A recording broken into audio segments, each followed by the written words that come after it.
During an eclipse in 1957, a priest sneakily enters a church with a newborn baby who has a unique mark on his left chest. The priest lays the crying baby on the altar before he starts praying. As soon as the priest finishes praying, he takes out a dagger and holds it up against the baby, referring to the baby as an evil seed. Just then, militia arrive at the church, ordering the priest to drop his weapon. The priest appeals to the militia, claiming that they do not understand what he is doing.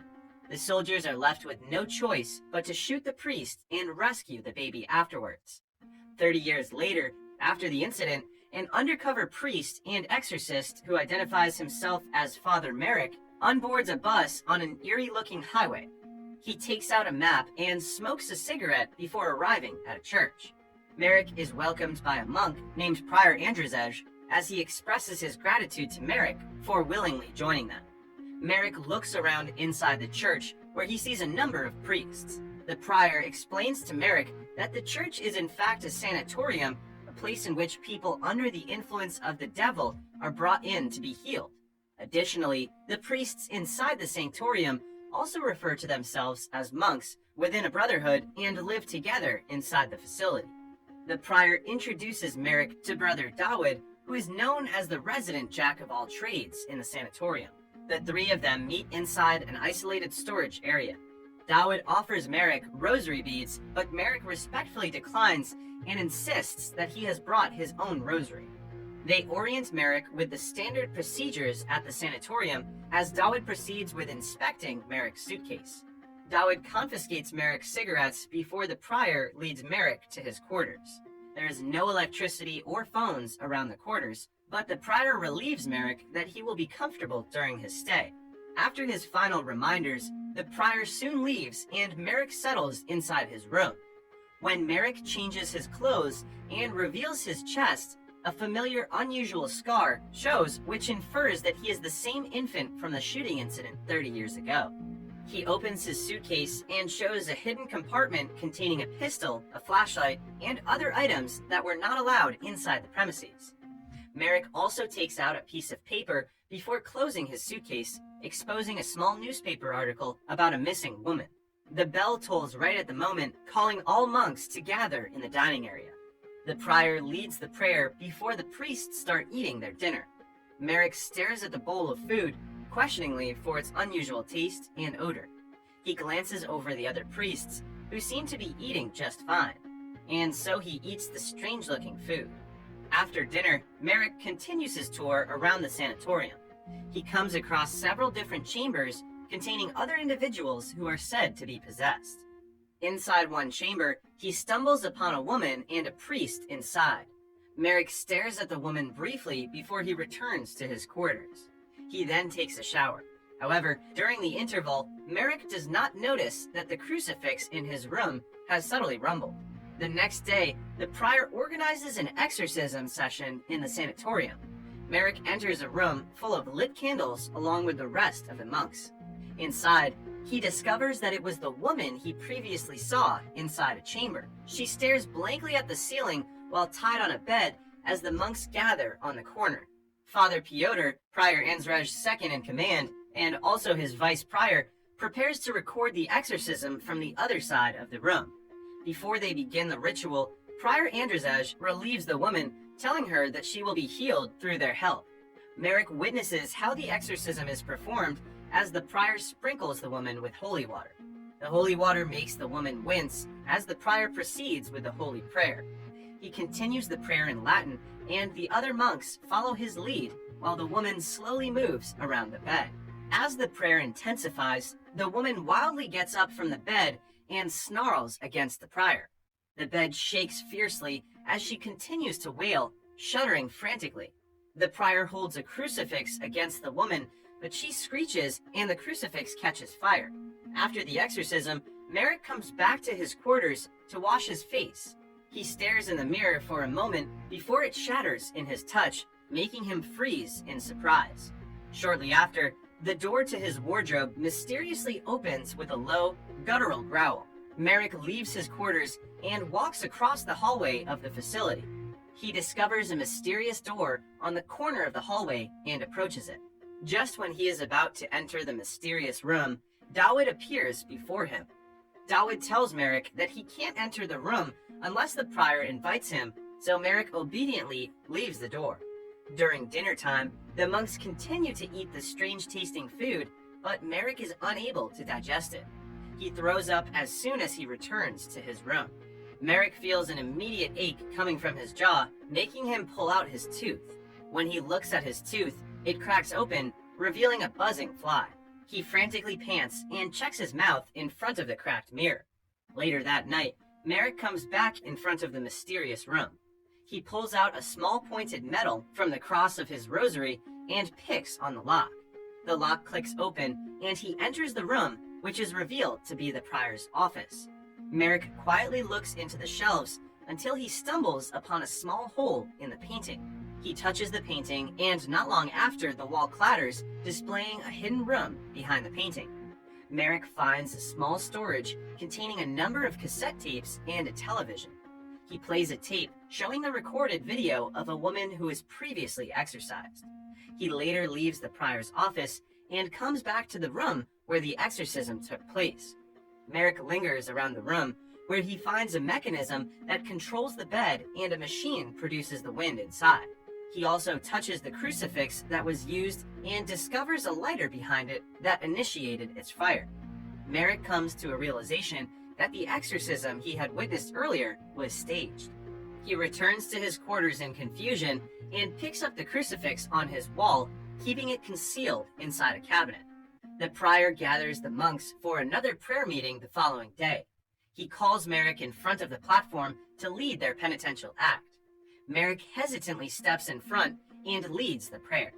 The prior tells him to recite the prayer in Latin, and he haltingly obliges while reciting random Latin words. Prior Andrzej interrupts Merrick as he instructs Father Piotr to take over the penitential act instead. While eating their dinner, Merrick unexpectedly ingests strands of hair from another bowl of the strange-looking food. He automatically gags and coughs in the middle of his meal, rushing to spit out the food. When he returns to his quarters, he glances on his side only to find that the crucifix is hung back on his wall. Feeling a sense of danger and anxiety, Merrick then opens his suitcase and takes out the pistol before putting it in his pocket. He also burns the newspaper article about the missing woman. Merrick walks through the halls and lets out an exasperated sigh, unable to understand the strange occurrences inside the sanatorium.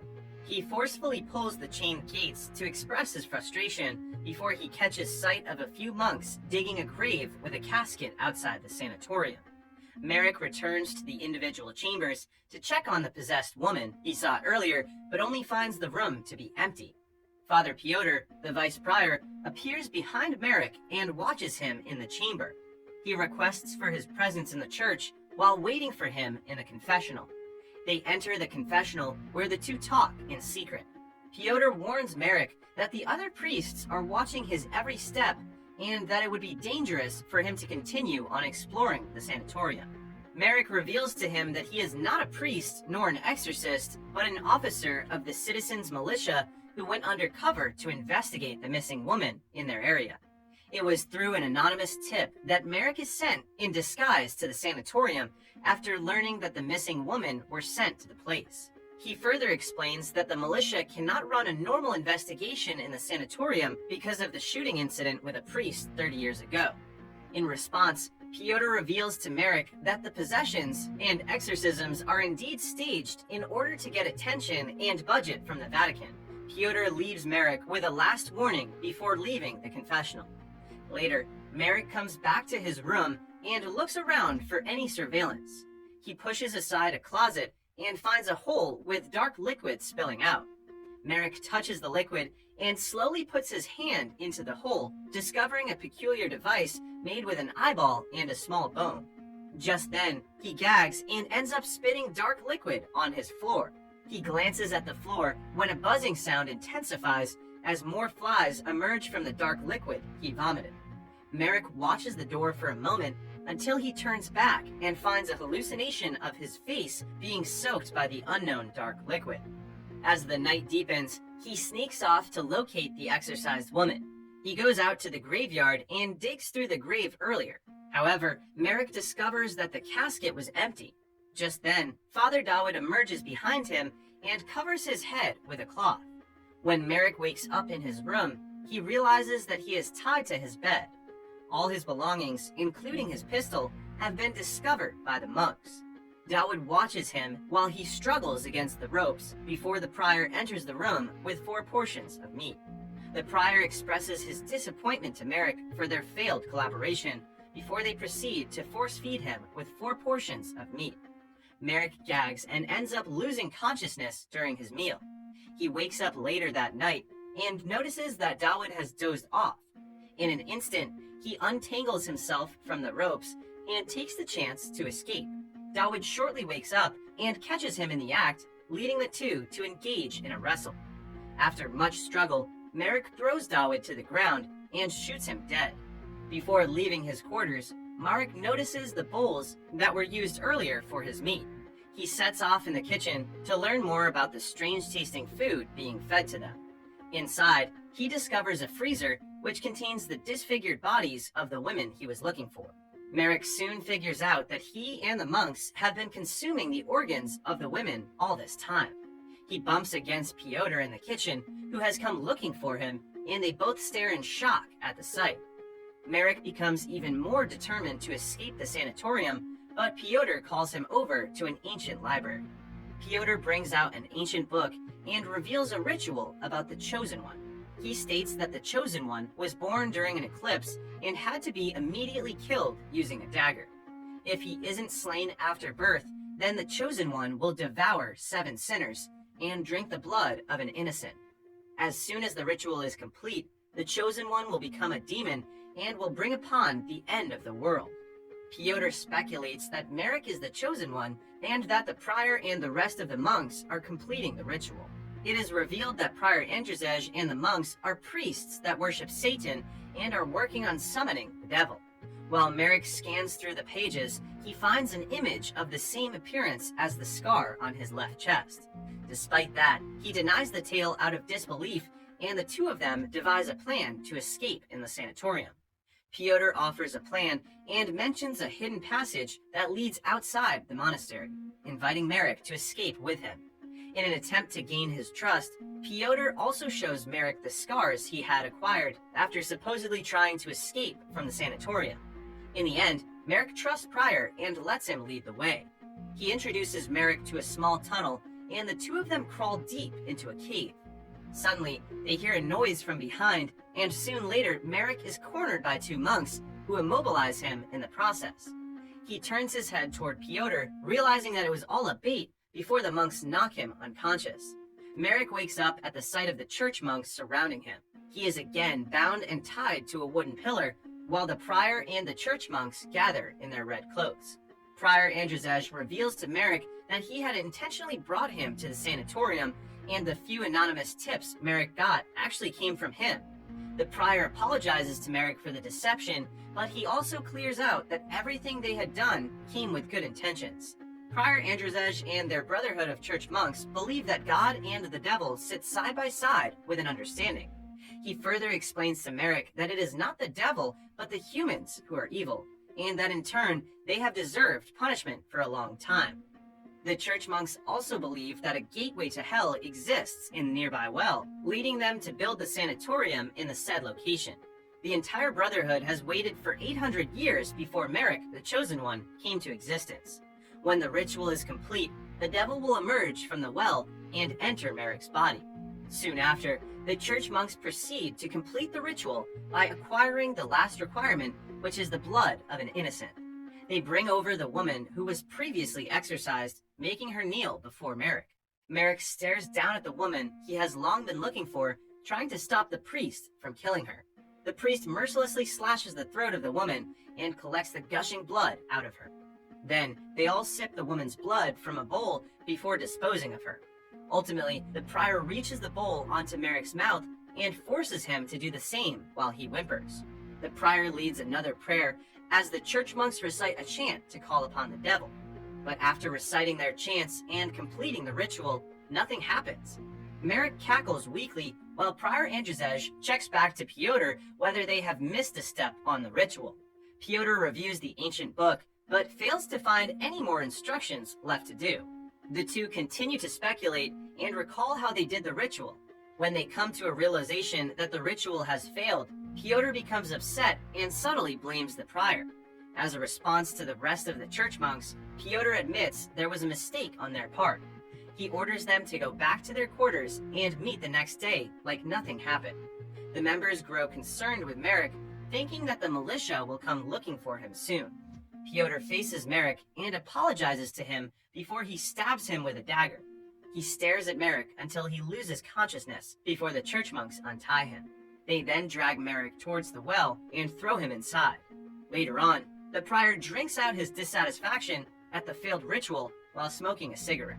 He goes through the night while drowning his frustration in liquor, failing to notice that the cross in his room has turned upside down.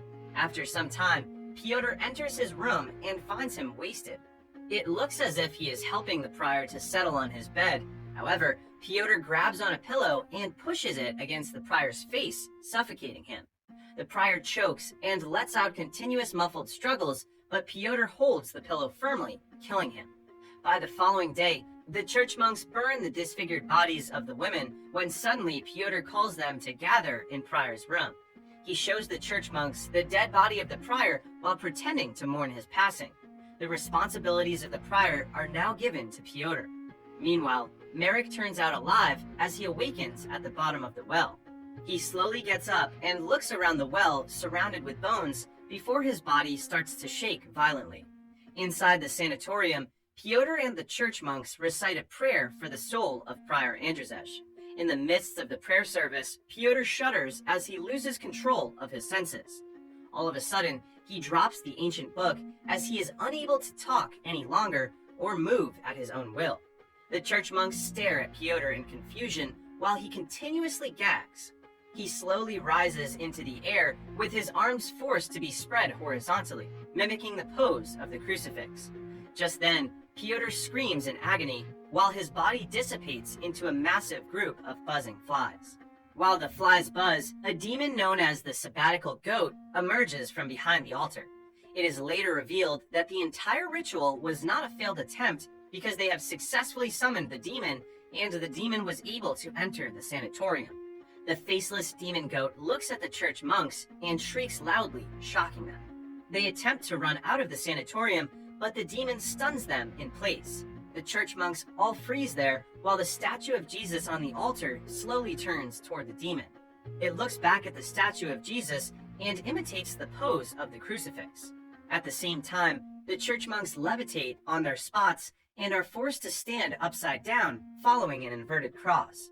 Soon, every human being inside the sanatorium takes after the inverted cross. Outside the sanatorium, the dead flowers and trees slowly come alive.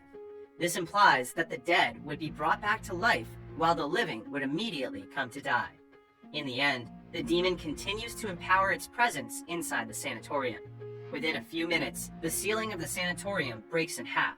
The sky cracks open and is followed by a rumbling thunder, signifying how evil has returned into the earth with a new world order.